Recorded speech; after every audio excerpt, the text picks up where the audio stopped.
Hi friends, இன்றைக்கி நம்ம சேனலில் ஒரு சூப்பரான ரெசிபி பார்க்க போகிறோம். அது என்னென்னா ஸ்வீட் பொட்டேட்டோ ஃப்ரை, சக்கரவள்ளி கிழங்கு ஃப்ரை. சக்கரவள்ளி கிழங்கு ஸ்வீட்டாகவே இருக்கும். அதை நம்ம இப்போ ஸ்பைசியான ஒரு ஃப்ரை பண்ணலாம். இன்க்ரீடியன்ட்ஸ் பார்க்கலாம். சக்கரவள்ளி கிழங்கு 1, கடுகு, சீரகம் 1/2 டீஸ்பூன் யூஸ் பண்ணியிருக்கேன். உங்களுக்கு வேணும்னா 1 டீஸ்பூன் கூட யூஸ் பண்ணலாம், ஏன்னா அது ஒரு ஃப்ளேவர் கொடுக்கும். மஞ்சள் தூள் 1/4 டீஸ்பூன், மிளகாய்த்தூள் 1 டேபிள் ஸ்பூன். உங்கள் காரத்துக்கு ஏற்ற மாதிரி எக்ஸ்ட்ரா வேணும்னாலும் போட்டுக்கலாம். இப்போ வள்ளிக்கிழங்கை வேக வச்சு சின்ன பீசஸாக நறுக்கி வச்சுருக்கேன். இரும்பு கடாயில் தேவையான எண்ணெய் ஊற்றிக்கோங்க. 1/2 டேபிள் ஸ்பூனுக்கு எண்ணெய் ஊற்றிருக்கேன். கடலை எண்ணெய் தான் யூஸ் பண்ணுறது. அதில் சீரகம், கடுகு நல்லா எண்ணெய் காய்ச்சதுக்கப்புறமா இதை போட்டு இது நல்லா பொரிஞ்சு வந்ததுக்கப்புறமா மஞ்சள் தூள், மிளகாய்த்தூள் ரெண்டுத்தையுமே எண்ணெயில் போடுறேன். ஏன்னா சக்கரவள்ளி கிழங்கை குக்கரில் வச்சு நான் பாயில் பண்ணி வச்சுருக்கேன். 1 விசில் விட்டு எடுத்து வச்சுருக்கேன். ஸோ இது ஆல்மோஸ்ட் குக் ஆகிடுச்சு. இப்போ நம்ம ஃப்ரை பண்ணுறதுக்காக மசாலாஸ் இது கூட ஆட் பண்ணணும், அவ்வளவுதான்.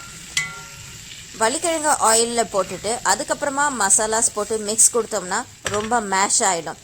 அதனால தான் மசாலாஸை ஃபஸ்ட்டு போட்டுட்டு அதுக்கப்புறமா வள்ளிக்கிழங்கை போட்டு ஒரு மிக்ஸ் கொடுக்குறோம். மிளகாய் தூள், மஞ்சள் தூள் ஆட் பண்ணும் போது தேவைன்னா லைட்டாக மல்லித்தூள் கூட ஆட் பண்ணிக்கலாம். இப்போ மசாலாஸ் போடும் போது ஆயிலில் ஸ்டவ் ரொம்ப சிம்மில் இருக்கணும், இல்லைனா மிளகாய் தூள்லாம் ரொம்ப கருப்பாயிடும் ஓவர் ஹீட் ஆச்சுன்னா. வள்ளிக்கிழங்கை ஆட் பண்ணதுக்கப்புறம் நல்லா ஒரு மிக்ஸ் கொடுத்துட்டு தேவையான சால்ட்டு ஆட் பண்ணிடலாம்.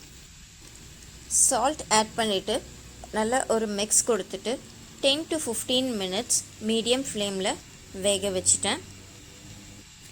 இது இரும்பு கடாயில் சமைக்கிறேன்றதுனால கொஞ்சம் கிறிஸ்பினஸும் கொடுக்கும், அவுட்டரில் கிறிஸ்பியாக இருக்கும்.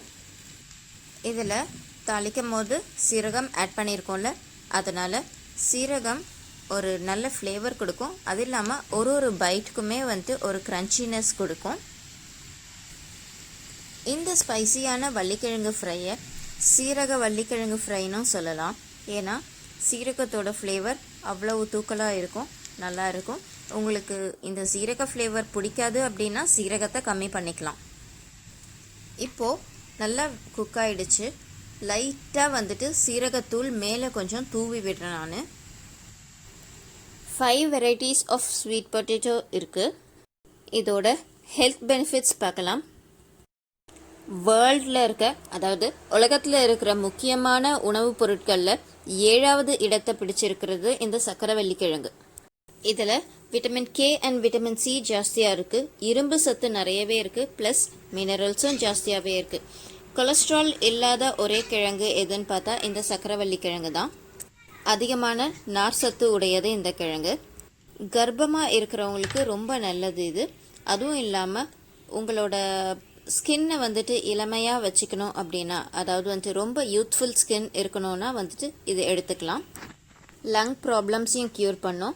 அது இல்லாமல் நியூசிலாண்டில் இருக்கிற கேன்சர் இன்ஸ்டியூட்டில் ரிசர்ச் பண்ணி ப்ரூவ் பண்ணியிருக்காங்க. என்னென்னா டியூமர் கட்டிகள் இருக்குல்ல, அதோட வளர்ச்சியை இந்த வள்ளிக்கிழங்கு குணப்படுத்துது, அதாவது கட்டுப்படுத்துது அப்படின்னு சொல்லிட்டு. அதனால் இதை மருந்தாகவே எடுத்துக்கிறாங்களாம். இப்போது இதோட டிஸ்அட்வான்டேஜஸ் என்னன்னு பார்த்தா, பிபியை ரேஸ் பண்ணும்.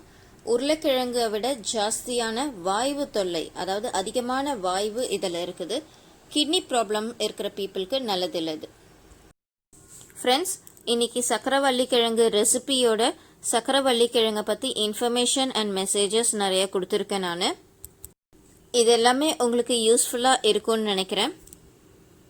இந்த ரெசிபி as well as மெசேஜஸ்லாம் பிடிச்சிருந்தா இந்த வீடியோவை லைக் பண்ணுங்கள், மறக்காமல் சப்ஸ்கிரைப் பண்ணுங்கள், சுவை ஆரம்பமோட ட்ராவல் பண்ணுங்கள். தேங்க்ஸ் ஃபார் வாட்சிங் திஸ் வீடியோ. நன்றி.